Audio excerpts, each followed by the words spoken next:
if you liked AB 284, you're going to love SB 321, also known as Nevada's Homeowner Bill of Rights. Basically, it's a carbon copy of the California Homeowner Bill of Rights. And we've seen just in the last 90 days the chaos that the California Homeowner Bill of Rights has caused just in California alone. The shortage of inventory, the lowest in 9 years in Orange County, San Diego County, and throughout other parts of California. Not only that, prices have jumped in some areas in California just in the last 90 days, 25%. And they're still going up. Short sales that were in escrow are being canceled in order for the homeowners to do the loan mod to comply with the new law. Sometimes the homeowners don't even want to do the loan mod. They want to do a short sale. But the banks, in their effort to comply with the law on all homes, it's cost effective for them to just blanket all the homes. Therefore, many homeowners, against their will, are having to go to the loan mod first, then do the short sale, causing a delay of anywhere from 12 to 24 months. The other problem that we're going to start facing is the average person isn't going to be able to purchase a home again. We've already seen that with AB 284. Now it's going to be amplified. The hedge funds are buying this shortage of inventory and not having the home buyer able to purchase it. What are some of the things in this law? AB 284 was basically one law. SB 321, it's almost like 8 laws within this one bill. Some of the things it has: dual tracking. If a homeowner is in the middle of a short sale and they have a notice of default, they can now call the lender and say, I want to do a loan mod. That stops everything, stops the whole process.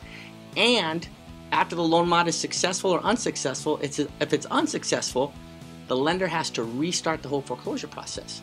So if I'm a homeowner and I'm about to get foreclosed on, the best thing for homeowners to do right now is call and ask for that loan mod. The whole process starts again. Now, in SB 321, to start that process, it would take me 3 hours to explain. It's about a 27-page bill. But we're going to go over some of the brief things, and at our event, we'll go over it in detail. But before you file a notice of default, you have to contact the homeowner several times by phone or email. And you have to keep it documented what you said, when you said it, and make sure it's in that time period. Remember that. That's very important later on down the road.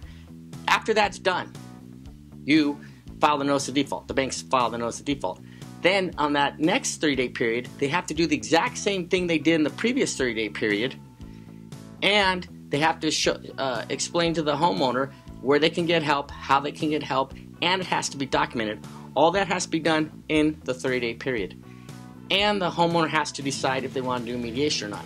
If the bank can't get a hold of the homeowner in that 30-day period, or can't get a hold of them in the specified amount of times, the whole thing starts all over and it goes to another tree, which we'll show you later.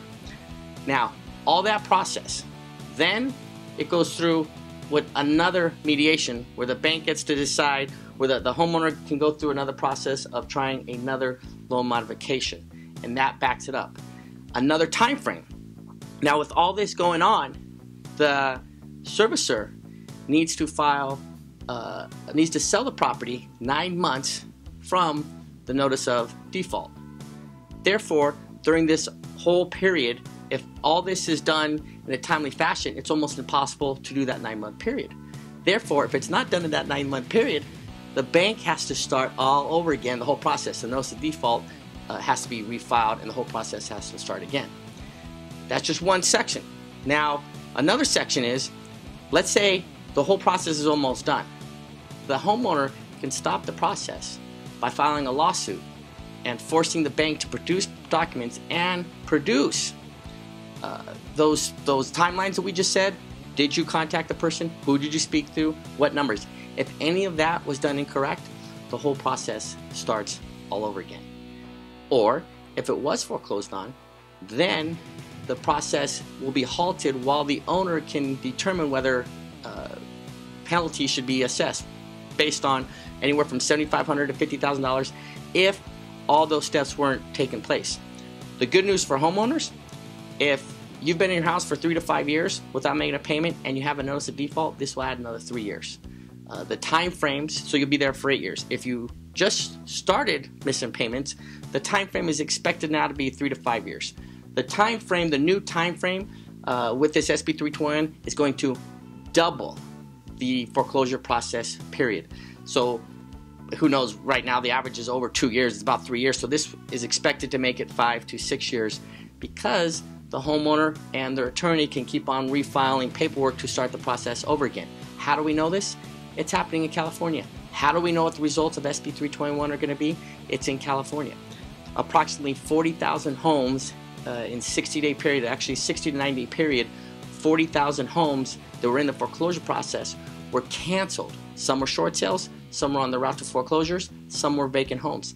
40,000 were canceled, and the whole process had to restart again with the new terms, the new bill.